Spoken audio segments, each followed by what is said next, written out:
Assalamualaikum warahmatullahi wabarakatuh. Hai Sobat Benih, jumpa lagi dengan saya Rizal Pamungkas di channel Benih Bertani TV, benih berkualitas pilihan petani.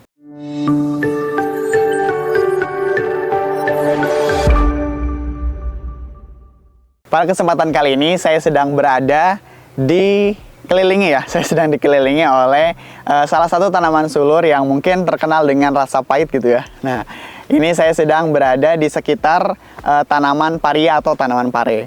Nah, untuk konten kali ini saya akan membahas tentang SOP ya, atau standar operasional produksi dari penanaman ataupun budidaya tanaman paria ataupun pare.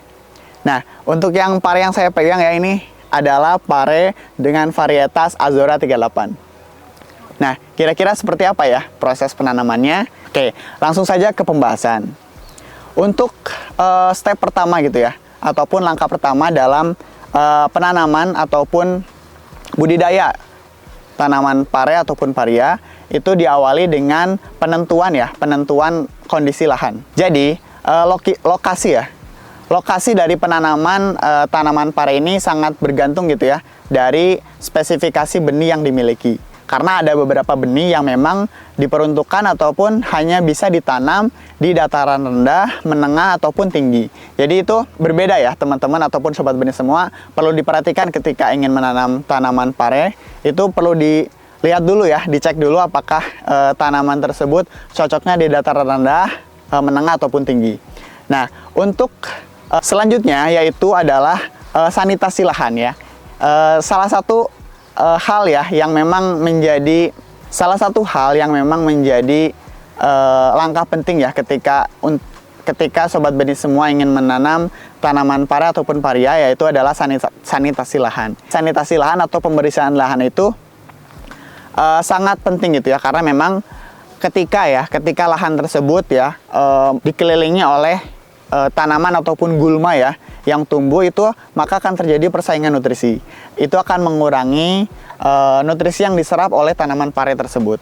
Jadi sebaik mungkin ya sobat benih semua perlu memperhatikan kondisi lahan agar tetap bersih ataupun tetap terjaga ya sanitasinya. Kondisi lahan juga perlu diperhatikan. Jadi ketika sobat benih semua ingin menanam tanaman paria, maka salah satu hal yang diperhatikan juga adalah persiapan lahannya gitu ya.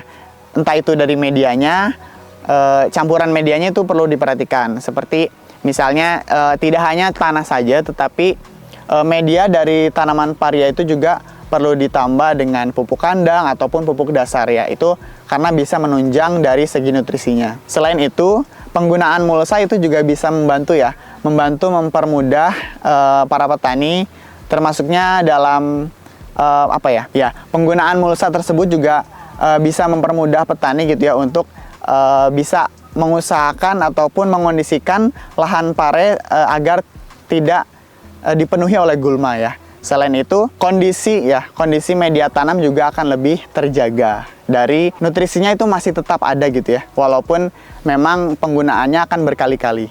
Langkah selanjutnya yaitu menyiapkan campuran media tanam ya. Karena tadi ya, selain tanah, itu ada beberapa campuran yang memang sangat baik gitu ya, sangat baik untuk cadangan nutrisi ya dari tanaman pare tersebut. Mungkin teman-teman juga bisa menyiapkan seperti pupuk kandang ataupun campuran yang memang bisa ya menjadi cadangan nutrisi bagi tanaman pare. Nah, yang tidak kalah penting, sobat benih semua juga perlu ya memilih ataupun menggunakan ya benih yang berkualitas. Nah, ini memang menjadi salah satu kunci ya dari suksesnya budidaya ya.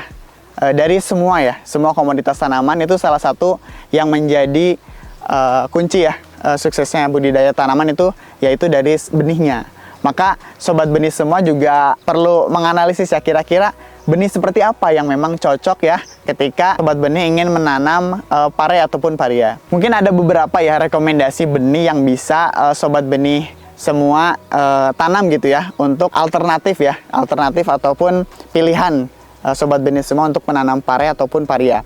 Yaitu yang pertama adalah Tanjung 11, kemudian varietas Kapten 40, Kemudian yang saya pegang ini ya varietas Azora 38, dan satu lagi nih kemarin yang sudah sempat kita bahas itu pendatang baru ya, varietas Carlina. Itu bisa menjadi rekomendasi bagi sobat benih semua. Nah, untuk langkah selanjutnya yaitu ketika penanaman pare itu juga pastinya akan terjadi seleksi gitu ya. Maka dari itu perlu dilakukan penyulaman tanaman. Kemudian untuk perawatan juga sobat benih semua perlu memperhatikan dari segi nutrisi tambahannya berupa pupuk ya, atau pemupukan susulan yang memang itu bisa menjadi asupan nutrisi bagi tanaman pare. Dan yang tidak kalah penting, sobat benih semua juga perlu memperhatikan kondisi lahan ya.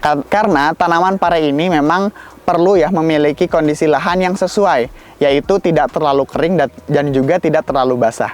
Jadi sobat benih semua perlu mengondisikan sanitasi dan juga saluran irigasi ya yang dimiliki di lahan tersebut. Nah, kemudian untuk tahap selanjutnya yaitu perempelan ya, ataupun pemangkasan tunas air. Itu juga sangat penting ya bagi sobat benih semua yang ingin menanam pare, karena ketika penanaman pare itu pasti akan tumbuh ya beberapa tunas air yang memang itu tidak dibutuhkan sebenarnya.